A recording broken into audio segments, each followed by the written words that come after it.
see is true. The names have been changed to protect the innocent.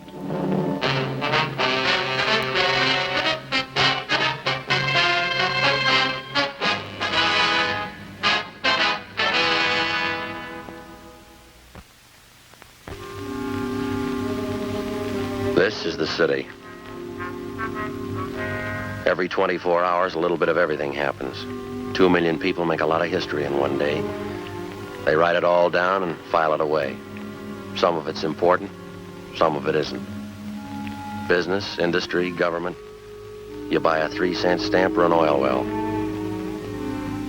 They keep records on all of it. Progress, money, success, and failure. A complete history of every day. Some of it's public, some of it's personal. It's all written down. In my job, we catalog trouble. I'm a cop. It was Wednesday, October 6th. It was sultry in Los Angeles. We were working the day watch out of homicide. My partner's Ed Jacobs. The boss is Thad Brown, chief of detectives. My name's Friday. It was 10:45 a.m. when we got to the Ortega Hotel.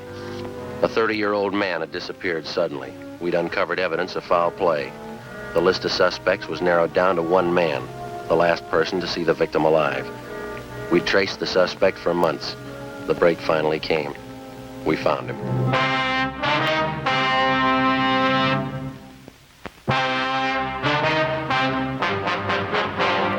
Taking his time, isn't it? Yeah, you want to try it again? Yeah, all right. Yeah? Police officers. Your name Henry Ross? Computer. Get in, Ed. Watch it, Ed.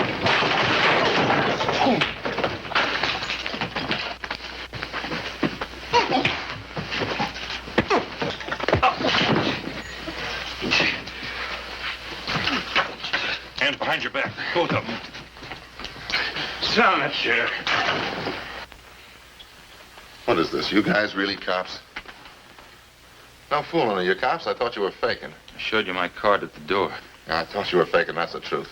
There's a couple of guys out to muss me up, and I thought you were them. Your name Henry Ross? Sure, that's right. No, I thought you were one of those mooches I had a fight with in the bar the other night. He said he was going to get a pal and come back and take care of me. Yeah? Sure, I got no reason to fight cops. Didn't do my room any good. The landlady's going to scream. All right, you want to finish up dressing? I want to talk to you downtown. What's it about, officer? Missing person. We'll brief you when we get downtown. All right with me. Would you take these cuffs off, please? Kind of hard to dress with them. All right. Bend over. I don't know why you have to slap cuffs on me.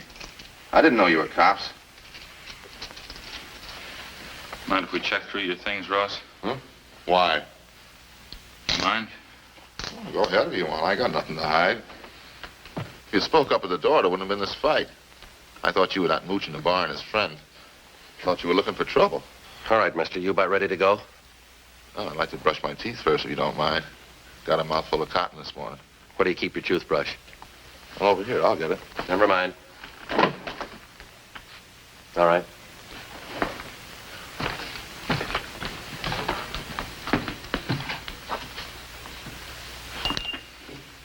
Did you turn on the water tap?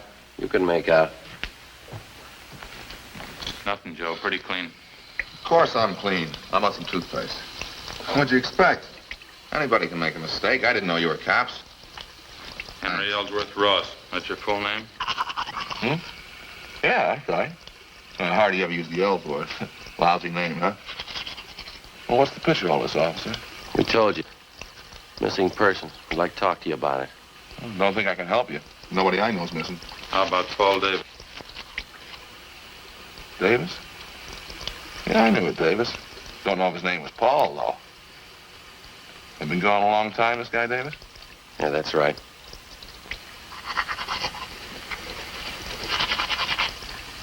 Was something wrong, you think? Yeah, we figure murder.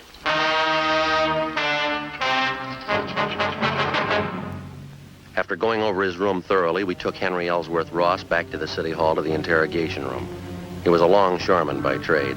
Among his friends and acquaintances, he was known as a heavy drinker and a man with a violent temper. Ed and I questioned him for half an hour. We got nowhere. I'll tell you the truth. I just don't know what you're getting at. I think I knew a guy named Davis, and that's about as far as it goes. You sure that's all you have to tell us? Of course I'm sure. Well, look, I got a right to a lawyer if you're going to stand there and throw a lot of charges at me. We're not throwing charges at you, Henry. We got a missing persons case. Like to have you cooperate. That's about it.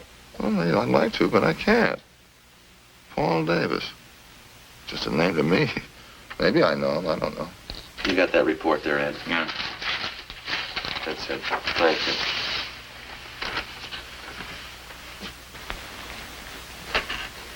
According to his wife, Paul Davis left Los Angeles by auto a little over 4 months ago. He was driving up to Oakdale, California to take a job with the dairy company. He never got there. He's been missing ever since. And what's the pitch? Well, all we've been able to find is Davis's car. 36 Ford Coupe. 7 Tom 7972. Was sold a month ago up in Lodi, California, but Davis didn't sell it. A man by the name of Carter signed the pink slip at the time of sale. Henry Carter. Sorry, it doesn't mean anything to me. Well, this Carter made it look like Paul Davis had signed the Ford over to him. We checked it out. Davis's signature was forged. That's all. Supposed to have something to do with me? Did you ever use the name Henry Carter? Of course not. Ross, that's the only name I go by.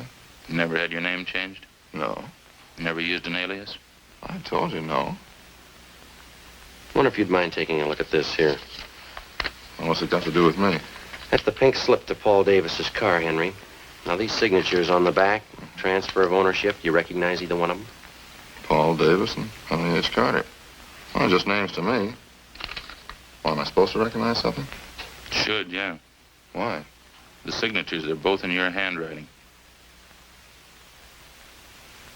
How about it, Henry? How about what? I don't know what you're talking about. You're trying to give me the treatment? What's it all about? We're trying to locate Paul Davis. I'm not even sure I know the guy. Now, look, I think you better level, Henry. Our handwriting man checked both the signatures. It's your writing. Well, maybe better get a new handwriting, man. I never saw that slip, and I never wrote those signatures. Anybody can copy handwriting. I got something else for you here. I'd like to have you check it over, Ross, see if you can identify it. What is it? It's a letter. Take a look at it. Mean anything to you? No, nothing. Hope you're not going to tell me that's my handwriting. That's what the report says. That's crazy. I never wrote like that in my life. All the writing characteristics match up, same as the signatures on the pink slip. All right, maybe they are the same. I didn't write one, though. I never wrote like that in my life. Look here, I'll show you how I wrote. No, that's all right, Henry. Ed, you want to pull a package from R&I? Yeah, okay. I don't savvy one bit of this, Sergeant. How about laying it out for me, huh? You can see the name there at the bottom of the letter. Now, it's signed Henry Carter, same as the pink slip. That doesn't mean anything to me. That letter was sent to the wife of Paul Davis about 9 weeks ago. That says there that Davis supposedly was too busy to write his wife, so he had this Henry Carter send a letter. He also writes that Davis sold his car to Carter. Somebody trying to cover up, huh? Yeah, we think so. We think it's Henry Carter. This guy Davis been gone 4 months? That's right. You said you thought Davis was murdered. How come? Just an idea. Oh. 8 men have disappeared from around here in the last 14 months, just like Davis. 6 more up in the San Joaquin Valley, same way. They took off alone on auto trips. Never seen again, not a trace of them. Here you go, Joe. Yeah, thanks. We've got your record here, Henry, from Baton Rouge. We sent to Sheriff Clemens for it. Look, do we have to drag all that out again? It's past. There's just one thing we had to check out, Henry. Now, you told us that you never used an alias, is that right? Well, all right, I have. Well, I didn't know what you were getting at. I didn't figure it was any use in dragging out dirty laundry again. I asked you if you ever used the name Henry Carter. Yeah, okay, I used it. It's a common name. A lot of Henry Carters are around. We only know one who fits your description. Well, I'm clean, you know that. Smoke, Henry? No. Joe? Thanks. Yeah, let me have one, huh? Sure.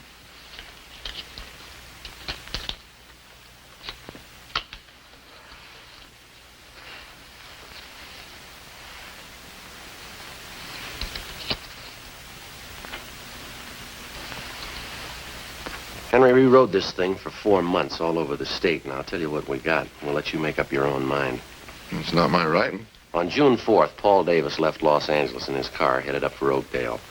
Late in the afternoon, he stopped for gas at a service station just beyond San Fernando. The attendant says a man was with Davis. You fit that man's description, Henry. Yeah? I seen monks like that in court. They get on the stand, I can't even remember their name. A couple others. You and Davis stopped for a hamburger just outside of Gorman. There's a man there. He remembers you, too. You stopped again in Bakersfield, picked up a quart of oil for the car. You and Davis had a Coke. That's the last time he was seen alive. That makes me a killer, huh? A month after that, the pink slip of Davis's car came through DMV up in Sacramento. That was for the transfer of ownership from Davis to Henry Carter, both in your handwriting. A couple of weeks later, Mrs. Davis got that letter. A month ago, Davis's car was sold to a dealer up in Lodi. Huh? We found the dealer. Ross showed him your mugshot. He says you sold him the car. That all? No, that's just the main part. There's more. We've been on the road a lot. We followed you from here to Sacramento and back, Henry. Every stop, every detour. Took us a long time. Yeah, guess it did. What do you say, Ross? Nothing. All right. Any way you want it, Henry. Yeah, I guess you worked hard on it, huh? All over the state. That's right. Must be pretty hot up in the valley. Summertime. Dusty, huh? We made out. No, I never been up in the valley in summer. Too hot for me. We got people who saw you up there. Yeah, what's it prove? 10 people and some handwriting samples. You can't build a case on that. You know that, don't you? We're gonna try. You think I murdered Davis? You, Sergeant? Yeah? You think I murdered those other guys, too, huh? Oh, what was it, 10 or 12 of them? We're asking about Davis. You think I killed him? Well, tell me the truth, do you? You think I murdered Davis? Yeah, I think you did, Henry. Uh-huh. And you know as well as I do, there's only one way to prove it. Yeah? Find his body. 1:15 p.m. Ed and I took Henry Ross out and fed him some lunch.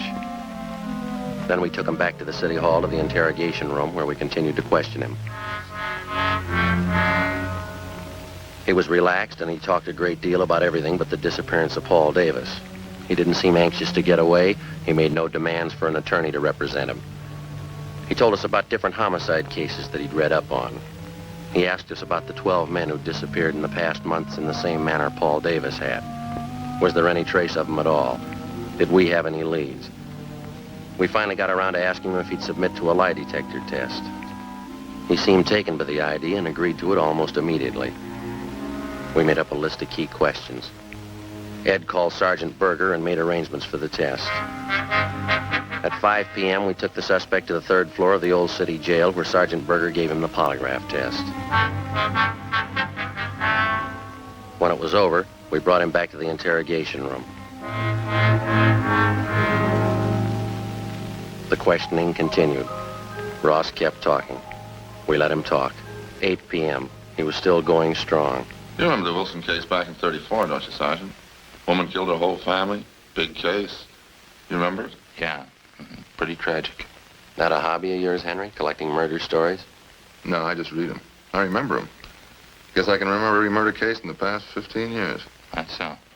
Well, sure, just about all of them. I guess it's kind of a hobby. I get a big kick out of it. Joe, see him in? Yeah.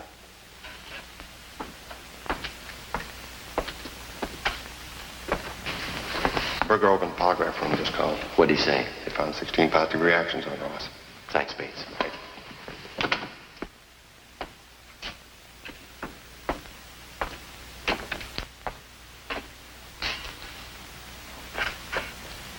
You know, there's one thing I get a real kick out of.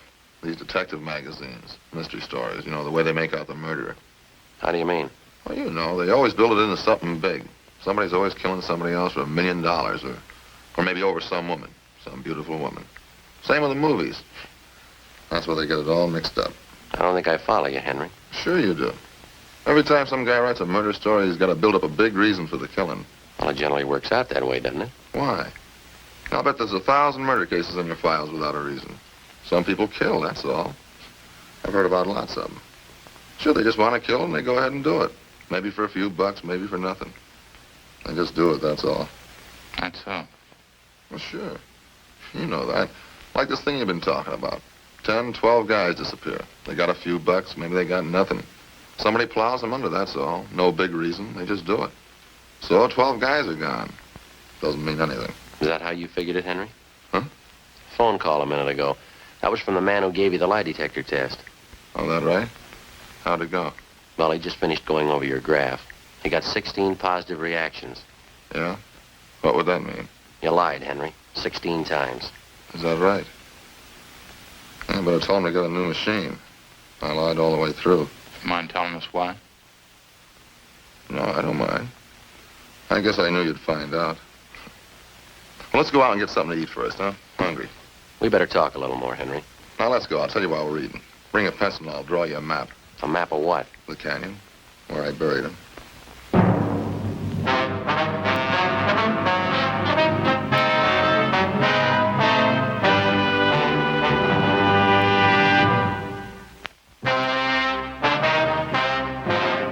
Ed and I took Henry Ross out to get him something to eat.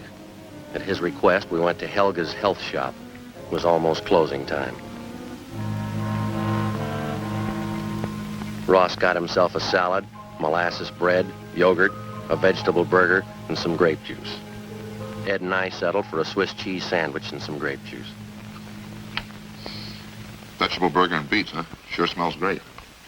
Yeah, I can't take those beets too well. They repeat on me. Not me. I can eat anything. Salt and pepper? Yeah, thanks.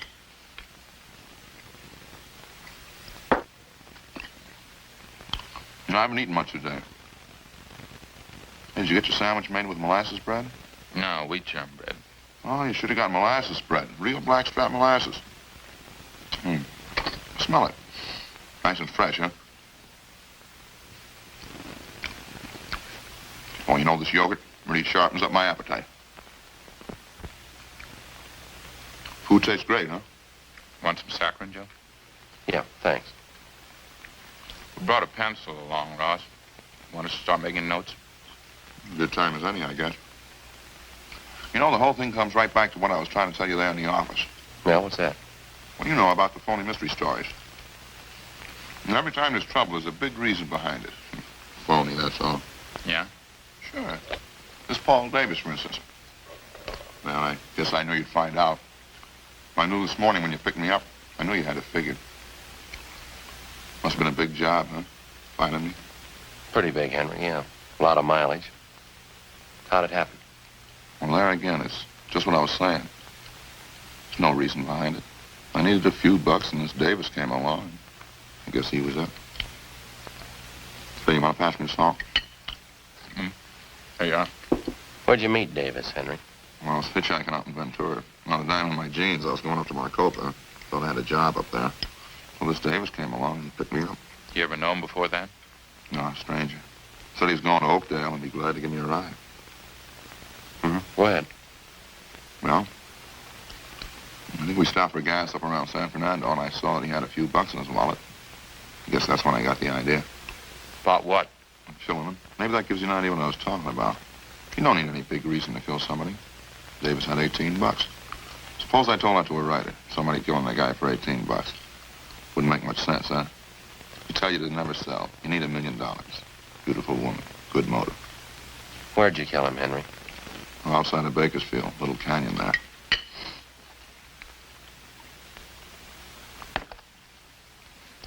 And picked up a fifth of sherry in Bakersfield, and I got Davis to drink some on the way. Say, would you pass the salt again? Yeah. Here you are. Lettuce is no good without a lot of salt. How'd you kill Davis, Henry? Funny thing. He drank some of the wine and got a little sleepy. That was just outside of Bakersfield, and it was dark by that time. Spotted this little canyon, and I figured it was as good a place as any. Yeah?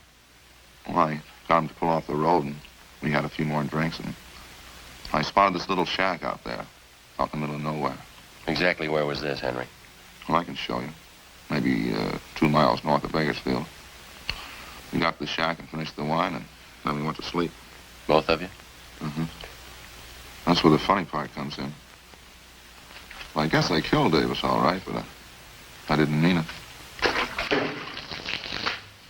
Oh, get a whiff of that, will you? I think those monks would figure out some other time to clean up except when people are eating. They'll be through in a minute. How do you mean, Henry, you didn't mean to kill him? You already told us you had the idea. Sure, I had the idea.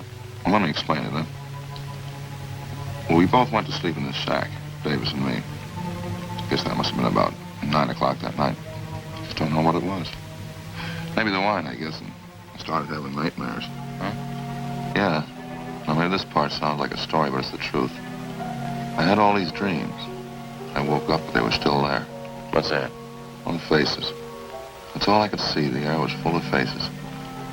I guess I was really still asleep. Yeah, go ahead. Well, I picked up a 2x4 and started swinging at them. Faces. Funny thing, I knew every one of those faces. How do you mean? People I killed. There's only a dozen of them, really, but it seemed like there were hundreds of them. All around in the air. Grabbed a 2x4 and started swinging. I was cold and I was sweating at the same time. I kept swinging. Then I saw Davis. Swung hard, kept swinging. He didn't even make a sound, eyes closed.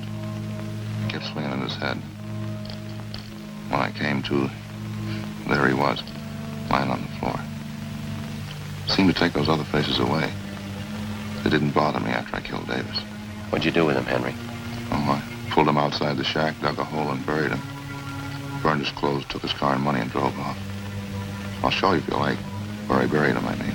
How about those other men, Ross? These faces you saw. Yeah, I wonder if I can get some more of that juice. Sure looks good. Oh, sure. Here, take mine. I haven't touched it. What about it, Ross, the other men? Well, I don't recall them too well. It's what you said in the office. 10 or 12 of them. A couple in Sacramento and the others down through the valley.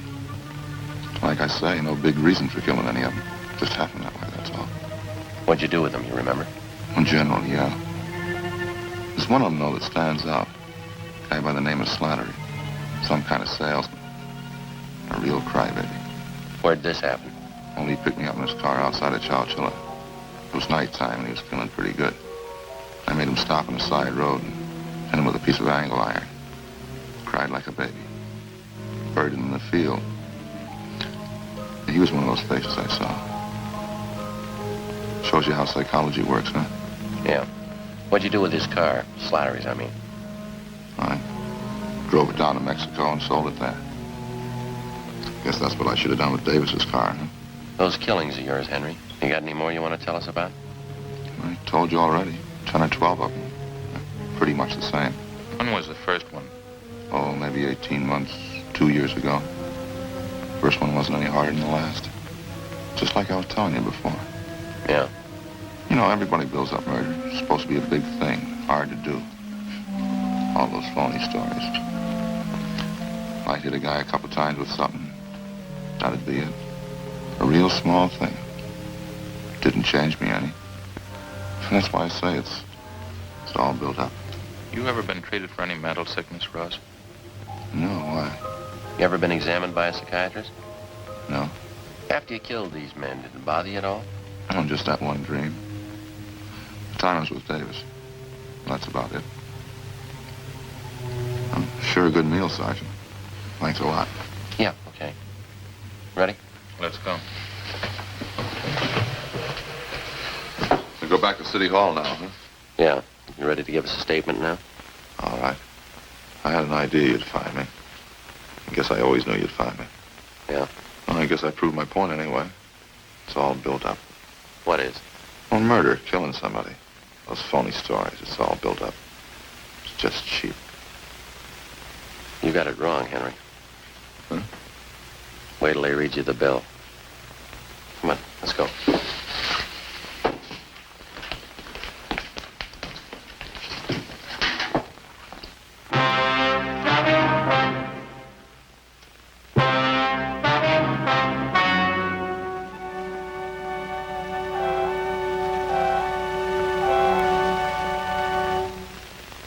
On January 7th, trial was held in Superior Court, Department 86, City and County of Los Angeles, State of California. In a moment, the results of that trial.